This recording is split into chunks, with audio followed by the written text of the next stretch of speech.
Video को like करके आगे शेयर जरूर कर देना। आपको भी खबर नहीं होगी।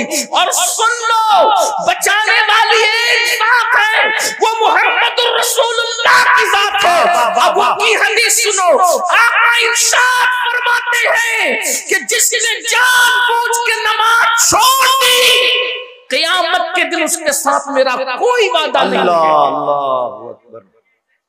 धोखे में मत रहना, अल्लाह के रसूल ने आगाह कर दिया, हुजूर अलैहिस्सलाम ने आगाह कर दिया, उनके साथ मेरा कोई वादा नहीं है। जो नमाज छोड़ देते उनके साथ आका फरमाते मेरा कोई अहद नहीं है, कोई वादा नहीं है। मस्जिदों को वीरान करने वालों, मस्जिदों से कोसों दूर भागने वालों, बताओ क्या ये अजाब हमसे बर्दाश्त हो सकेगा? क्या ये अजाब हम बर्दाश्त कर सकेंगे? नहीं नहीं, हरगिज नहीं। अपनी जवानी पर रहम खा लो, अपनी हड्डी चमड़े पे रहम खा लो, अपने आप पे रहम कर लो। मैं आपसे किसी और के लिए रहम की भीख नहीं मांग रहा हूं, मैं आपसे आपके लिए रहम की भीख आपसे मांग रहा हूं। नहीं बर्दाश्त कर सकेंगे। ये दुनिया चंद साल की है, ये दुनिया में चंद दिन जीना है, फिर मौत है। रूह का रिश्ता जिस्म से टूट जाएगा मेरे भाइयों, मर जाओगे, मौत आनी है, हक है, मौत बर हक है।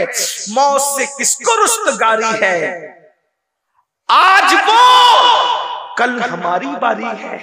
मरना चाहोगे तो भी मौत आएगी, नहीं मरना चाहोगे तो भी मौत आएगी। मैं आज सिर्फ आपसे ये अर्ज करना चाहता हूं, नमाजी बन जाओ। सिर्फ आज एक बात पर अहद कर लो, नमाज पढ़े। 10 मिनट का टाइम। भाइयों पान भी खाओ ना, पान तो पान खाने में भी 10 मिनट से ज्यादा का टाइम लगता है। पान खाने के लिए भी 10 मिनट से, नमाज के लिए तो पान खाने से भी कम टाइम में नमाज हो जाती है। सिर्फ 10 मिनट, 10 मिनट दीजिए और जहन्नम से बच जाइए। 10 मिनट दीजिए और मुसीबतों से बच जाइए। 10 मिनट दीजिए और अल्लाह के अज़ाब से बच जाइए। यकीन जानिए, जिस दिन तुम मस्जिद के करीब आओगे, वो दिन दुनिया की खुशियों का दिन भी होगा और आखिरत में निजात का दिन भी होगा। इसलिए कि मैं अपनी तरफ से नहीं कह रहा हूं, इंसान की फितरत है। जब इंसान को कहा जाता है ये काम करो, ये काम करो, तो इंसान पूछता है इस काम का रिजल्ट क्या है, नतीजा क्या है? यही तो पूछता हूँ। कुरान कहता है, अल्लाह अकबर, इस्लाम कहता है कि जब अजान होती है तो क्या कहा जाता है? हय्या अलस सलाह, आओ नमाज की तरफ। तो दिमाग में सवाल पैदा हो सकता है, नमाज पढ़ेंगे तो क्या रिजल्ट मिलेगा, क्या मिलेगा रिजल्ट? तो फौरन मस्जिद कहता है हय्या अलल फलाह। ये बात मस्जिद ही से कही जाती है। नमाज पढ़ना तुम्हारा काम है और कामयाबी अल्लाह करना। नमाज जिसकी पढ़ी जा रही है उसका दिलो जब तक मुसलमान मस्जिद में आकर के नमाज पढ़ता रहेगा, उसको फलाह मिलती रहेगी, कामयाबी मिलती रहेगी। मुसलमानों, तुमने जंगों में भी नमाज नहीं छोड़ा, तुमने फाके में भी नमाज नहीं छोड़ा, तुमने मुसीबतों में भी नमाज नहीं छोड़ा, तुमने दरियाओं के सफर में भी नमाज नहीं छोड़ा। तुम्हारी कैफियत ये थी, 10 सालें कभी यूरोप के कलीसियाओं में और अफ्रीका के तबतियों में, सहराओं में दरिया भी ना छोड़े, सुल्तान में दौड़ा दिए घोड़े। नारे तकबीर, नारे रिसालत, पैगाम इस्लाम। जब तक नमाज पढ़ते रहे, रोजी के लिए तुम कभी परेशान नहीं थे। जब तक नमाज पढ़ते रहे, बेटी के रिश्ते के लिए तुम कभी परेशान नहीं थे। जब तक तुम नमाज पढ़ते रहे, अल्लाह अकबर, तुम कभी किसी से मुसीबतों का शिकवा नहीं करते थे। इसलिए कि अल्लाह की चौखट में सबके मसाइल का हल है, अपने मसले का हल क्यों नहीं होगा?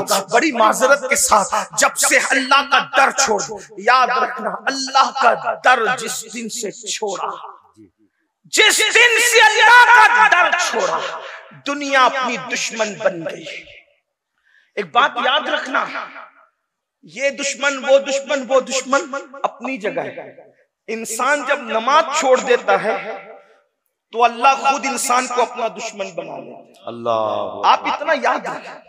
इसका मतलब अगर दुनिया में, तवज्जो करो, अगर दुनिया में फिरौन की हुकूमत ना भी हो, सुलेमान अलैहिस्सलाम की हुकूमत हो और तुम नमाज छोड़ो तो तुम्हारे साथ यही किया जाएगा जिसके तुम हकदार। अल्लाह। इतना याद, ये जुमला बहुत कीमती, घर जाकर इस जुमले पे सोचना।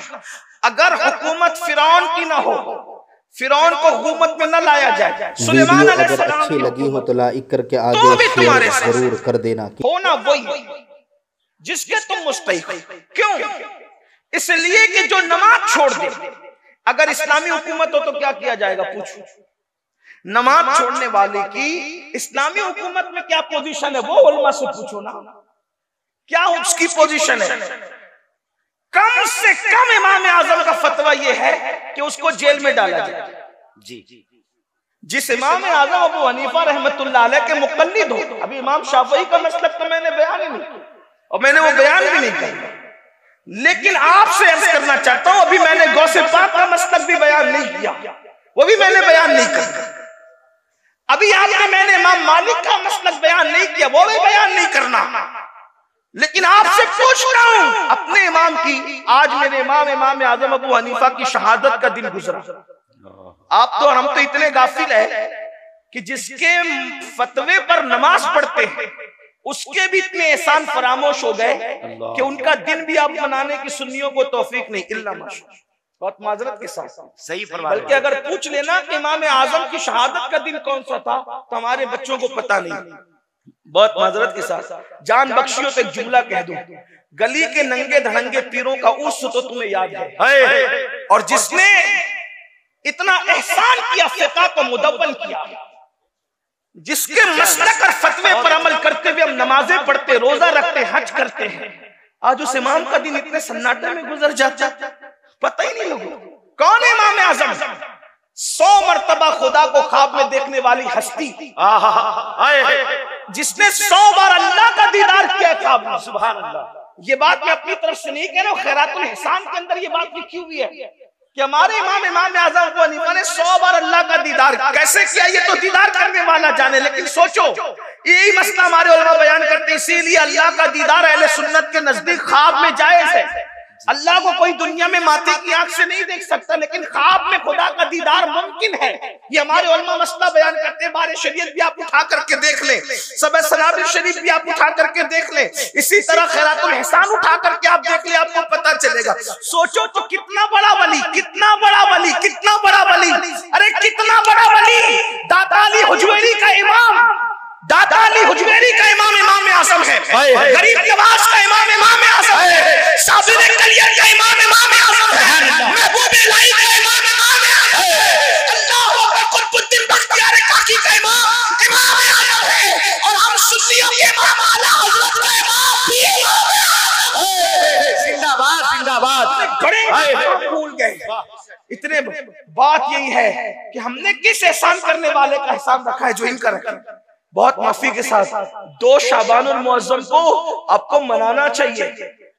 इमाम आजम अबू हनीफा रहमतुल्लाह ताला अलैह का दिन मनाना चाहिए। ये वो इमाम है कि जिनके मजार पर इमाम शाफई जाया करते थे, और इमाम शाफई कहते जब मसला हल नहीं होता तो मैं इमाम आजम के मजार पे जाकर के उनके मसलक और फतवे के मुताबिक नमाज पढ़ता हूँ और उनकी रूह से इस्तिमदाद तलब करता हूँ, मदद तलब करता हूँ, उनके वसीले से दुआ करता हूँ। अल्लाह रब्बुल इज्जत इमाम आजम